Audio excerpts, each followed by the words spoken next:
San Francisco, Oakland, the Bay Area, the place where the two halves of Cider Finder meet, technology and cider. It's also the location of CiderCon in 2020, the biggest celebration of all things in the cider industry. It's also fitting for the final episode of this series. The trip to Oakland at the end of January was my one and only cider-related trip for the entire year of 2020 due to the coronavirus pandemic. Everything else in 2020 was canceled. Glint tried to postpone but ended up canceling later in the year. Franklin County Cider Days canceled their in-person big group events like the Cider Salon. Many tap rooms were takeout only or completely shuttered in favor of canning or bottling for sale at local grocery or liquor stores.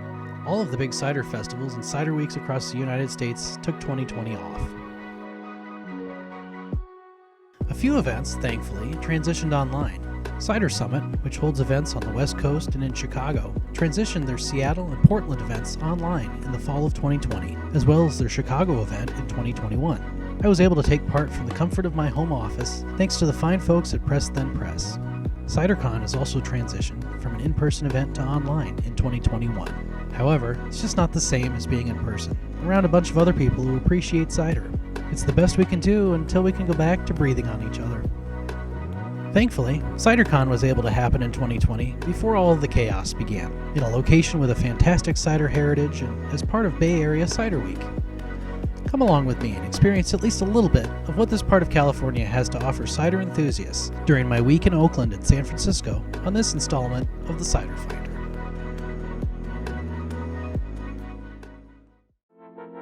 My name is Jay Cooper, and I'm the CEO and founder of Cider Finder, an app designed to bring cider makers and enthusiasts a little bit closer.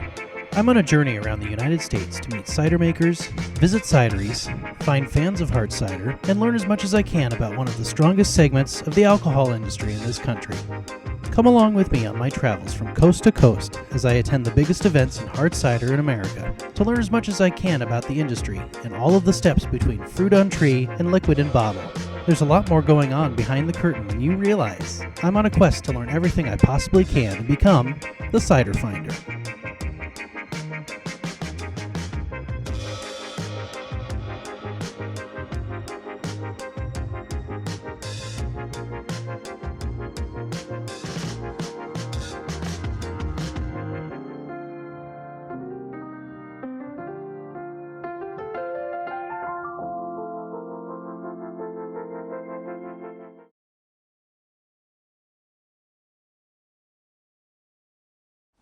So I made it to California for CiderCon 2020.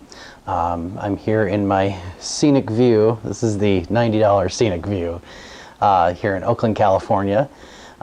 This is Tuesday. I got in yesterday, Monday afternoon, and enjoying getting away from the winter for this week. Had a lot of fun last night. I actually went over to Crooked City Cider, which is only a few blocks from here, just kind of on the other side of the interstate. And they were doing a Steal This Pint Glass night. And so I ended up walking away with 4 pint glasses, 3 of the traditional size and then 1 of the more cider appropriate size. We're actually heading up to Sonoma County for the Sonoma County Cider Tour today.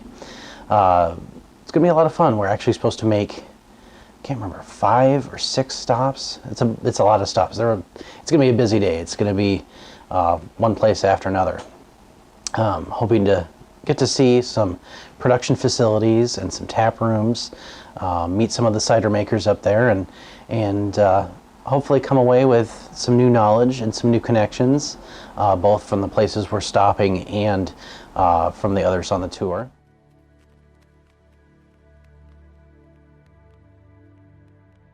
Like other tours before, it was an early morning loading on a tour bus with cider makers and other cider enthusiasts, ready to drive north out of the city and into the rural areas to sample cider and learn how each cider maker does what they do best. There were 5 different stops on the Sonoma County Cider Tour, ranging from large commercial operations to small niche producers. After about an hour of driving through some pretty beautiful scenery, we arrived at our first stop, the Ace in the Hole Pub and Ace Cider's production facility. Even in parts of the country where cider is hard to find, you can probably find Ace Cider. It's one of the oldest cider producers in America and distributes to nearly every part of the country. You may not be able to find it in Maine just yet. Ace was one of the first ciders I tried years ago when I was looking for something other than the usual choices in college and just before I started getting into craft beer, which led to sour beers and then led back around to ciders a few years ago. It's weird how things go around like that sometimes. Of all the stops on the Sonoma County Cider Tour, Ace had by far the largest production facility. The place just seemed to keep going and going. I could tell that some of the cider makers in the group were in awe and were asking questions about the history of the company. I was fascinated by some of the experimental ciders that we had a chance to try back in the Ace in the Hole pub. I wish we'd been able to spend more time at Ace, but we had to keep things moving, and we were all back on the bus on our way to the next stop. The next 2 stops were at orchards, so that we could see the different techniques that orchard-based cider makers were using to grow apples in Northern California. The first orchard we visited was that of Golden State Cider. The cider makers there explained to us the differences between what they produce and what other makers in the area are doing, and how they focus on the terroir of the cider, how apples and the cider they're made into differ based on where the apples are grown. We got to try the same variety of apple grown at Golden State's orchard versus that same variety grown in Washington State. The differences were astounding, much like the differences between northern and southern apples that I experienced at the Apple Smackdown in Massachusetts just a couple months earlier. We also got to try a couple of Golden State ciders as we looked around the orchard and the facility. As quickly as we arrived, we were back on the bus, traveling to the second orchard-based production facility of the day, Ethics Cider.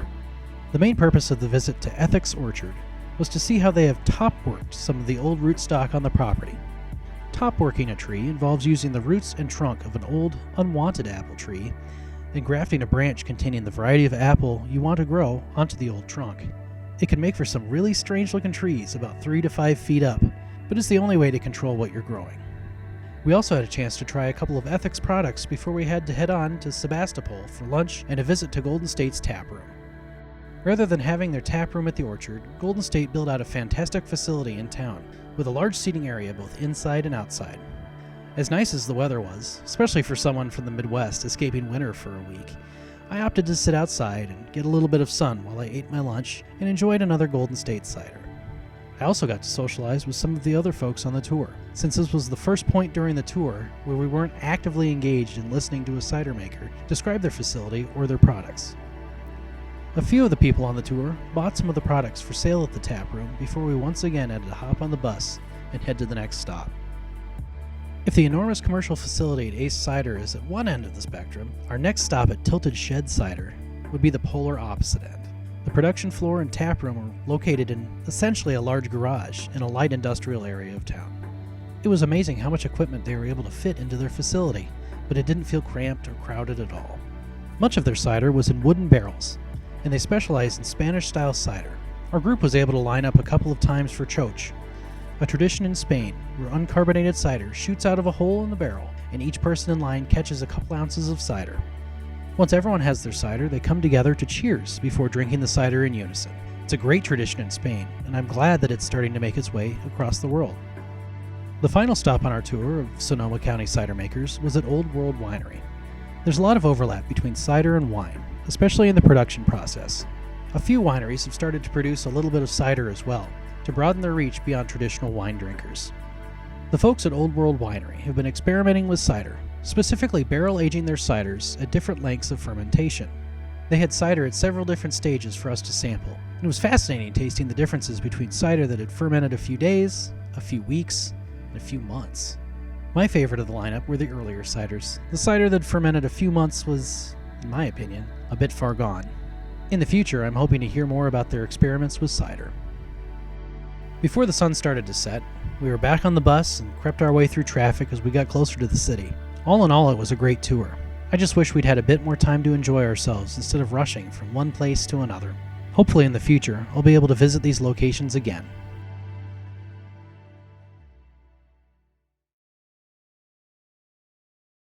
It's Wednesday morning, the day before CiderCon. I don't know if technically CiderCon started yesterday with the tour, but I guess today, I don't know if today's day 0 or day 1. Yesterday was day 0.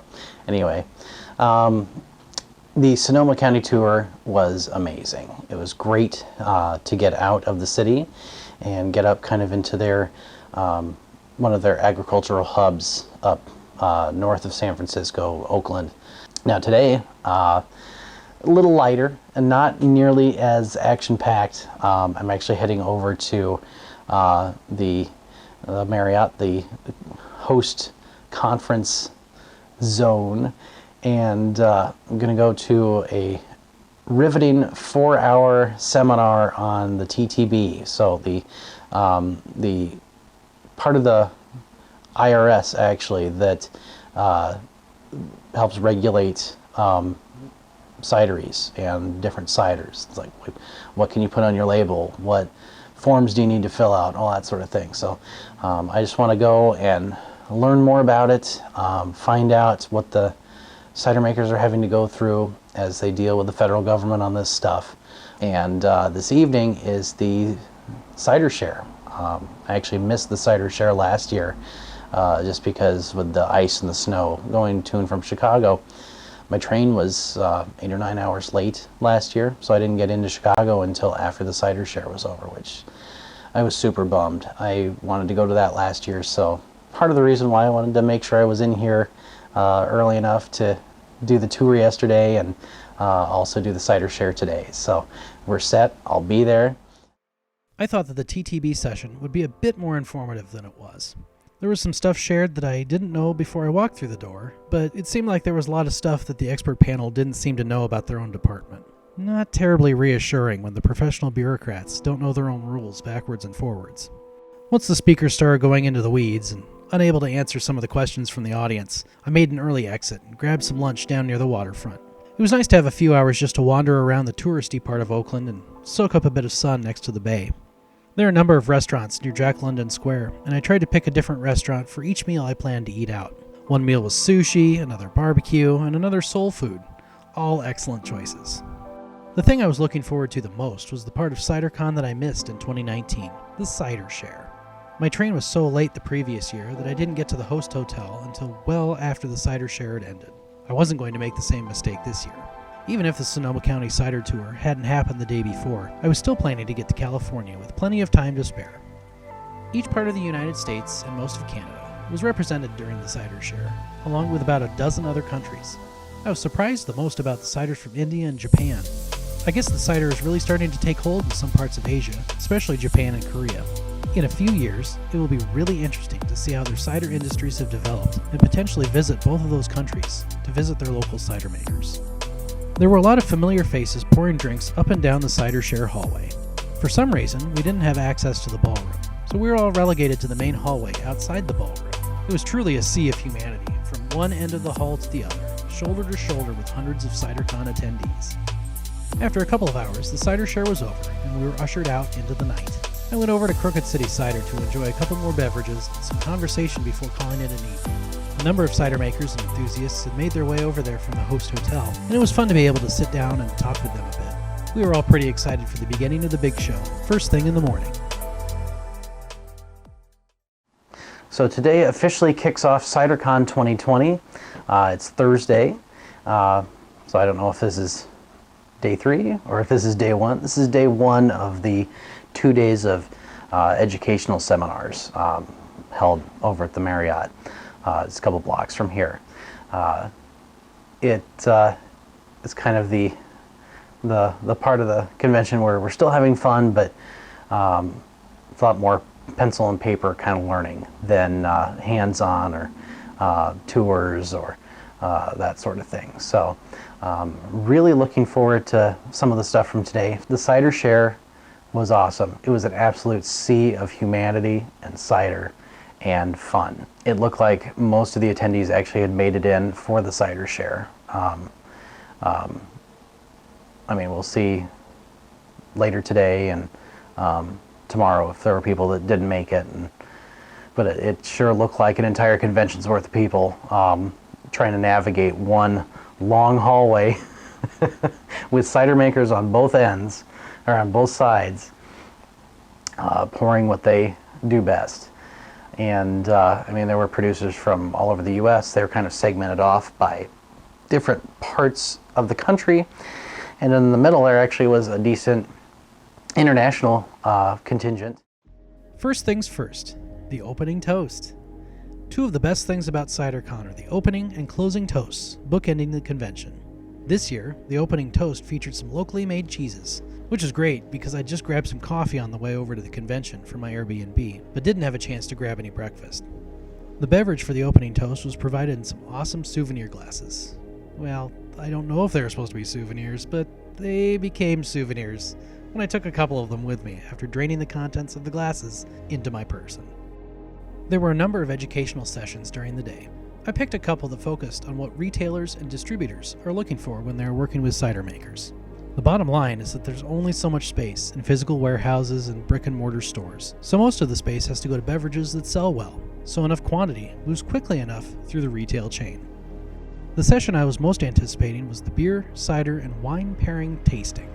In an effort to get more people to try and embrace cider over beer and wine, it's nice to have some complementary options. If your customer likes IPAs, maybe they would like a hopped cider. If they like white wine, perhaps certain kinds of dry, still cider would do the trick.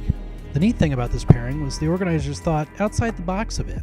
They paired a Goose-style beer with a Spanish-style cider. Both are personal favorites of mine, so that pairing was definitely a success. This was probably the most enjoyable of the 3 tastings I attended during CiderCon 2020, just due to the thought put into the choices, and of course the choices themselves. So today's Friday, the final day of CiderCon. It has been a lot of fun so far. I'm having a great time. I'm learning a lot. Getting to taste a lot of fantastic different drinks, learning how to pair different drinks together. And then there's more to learn today. The most educational tasting of the convention was the food and cider pairing. Now, I attended the food and cider pairing at CiderCon 2019 as well, where I found out that mole sauce tastes an awful lot like my chili recipe. That was really my first foray into food and drink pairing in a professional sense. 2020's food and cider pairing was significantly different and was really designed to be a study aid for people who were planning to take the series of certified cider professional exams that the American Cider Association offers. Rather than pairing specific dishes with ciders, the different aspects of taste were examined individually with a lineup of different ciders, so we could see how overwhelming one type of taste bud with, say, salt or grease drastically changes the taste of the paired beverage. Some of the changes made amazing ciders into complete duds, while other changes fixed or improved lackluster ciders. The experience was amazing and really educational, diving headfirst into truly understanding the composition of taste and the importance of pairing appropriate food and beverage, so that one does not overpower the other. While I may not be anywhere ready to attempt the Level 2 Certified Cider Professional exam, this was a great sneak peek behind the curtain of that world. Perhaps someday I'll be ready. Unfortunately, the other pairing I had scheduled on the final day of CiderCon was not nearly as good as the first, and it was the one I had really anticipated before attending.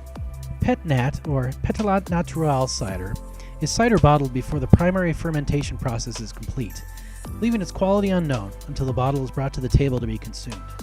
Unfortunately, that was this tasting's downfall. A couple of the ciders just seemed a bit off, and weirdly enough, the still cider used for reference actually tasted a bit mousy. This in itself was odd because the still cider was bottled after primary fermentation. Perhaps that cider maker thinks the strange flavor is a feature, not a defect? Pet Nat ciders may not rank in my top 5 varieties, but the Irish ciders featured at the final toast certainly made up for it. 2 of the 3 ciders were styles I really enjoy. One was a traditional dry cider, and the other was a kieved cider, a style popular in France and England, where the dead yeast cells are made to rise to the top of the cider and form something called the brown hat or chapeau brun, which is then removed, leading to an incredibly clear final product. Had there been any unopened kieved cider, I might have disappeared with the bottle. I stuck around the main ballroom with a number of cider makers until the hotel staff kicked us all out. Several of us went over to the Trappist, a total hole-in-the-wall bar in Old Oakland, just a couple of blocks from the conference facilities. There I met up with Greg, cider maker at Wilson Cider here in Iowa as of late 2020, and some of his cider maker buddies from Korea. We hit a couple of different places in the area before the Korean cider makers left for the evening. Big round of applause, ladies and gentlemen. Celebrate! So CiderCon 2020 is officially in the books. It's Saturday morning, the day after. It was definitely a late night last night. We had a lot of fun after the final toast yesterday, which is great. We then went to karaoke at the Uptown, which is, I guess maybe 12 to 14 blocks from my Airbnb, so a walkable distance home, kind of just right through the heart of downtown Oakland. Yeah, a lot of fun. It was a live band, so instead of, every other karaoke thing I've been to has been a karaoke machine. You've got the words up on a screen and that sort of thing. This one, it was actually a live band playing the songs, and then the singer was the karaoke performer. So it was a lot of fun. It was a lot of fun. So, I mean, of course, more limited because the band only knew how to play like 50 or 60 songs, but it definitely filled up the evening well enough. There actually were a decent number of folks from CiderCon at the Uptown enjoying karaoke. A few of them actually got up and sang during the evening. But it was a fascinating way to end CiderCon this year. Just had a great time. Made some fantastic connections all throughout the country. I mean, even throughout the world. Really enjoyed my few days out here. Actually going to go do some sightseeing today and take the ferry across to San Francisco and see some stuff over there. Today I'm going to try to hit a couple more fun locations throughout the area and make the most of my time, most of today and tomorrow. Since this was my first visit to the West Coast and to the San Francisco area, I spent the day after CiderCon doing a fair bit of sightseeing.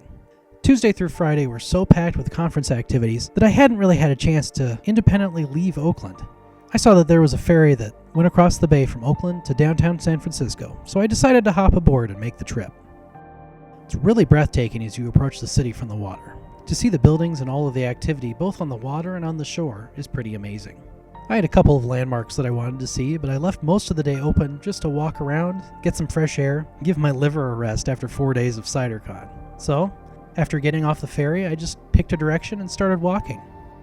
I hopped onto one of the classic streetcars that travels up and down the Embarcadero, riding it until the line ended at Pier 39, just short of Fisherman's Wharf. Pier 39 had all the touristy restaurants and gift shops, as well as a number of sea lions protecting their turf from some passing water taxis.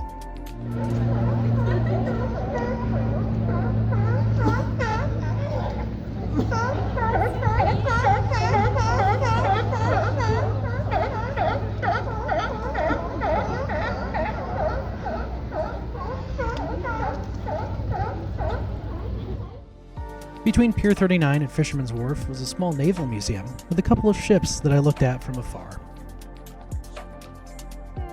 Fisherman's Wharf is just as touristy as Pier 39, so I kept walking until I saw the north end of the cable car line. One of the things I set out to do while I was there was to ride the cable car along one of its historic routes, and after waiting about an hour in line, I was able to do just that. It's really hard to fathom how steep some of those roads in San Francisco really are just looking at pictures or watching films. You practically feel like you're going to fall down some of them and just keep rolling until you're in the water.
the other end of the line was Market Street in the center of the city.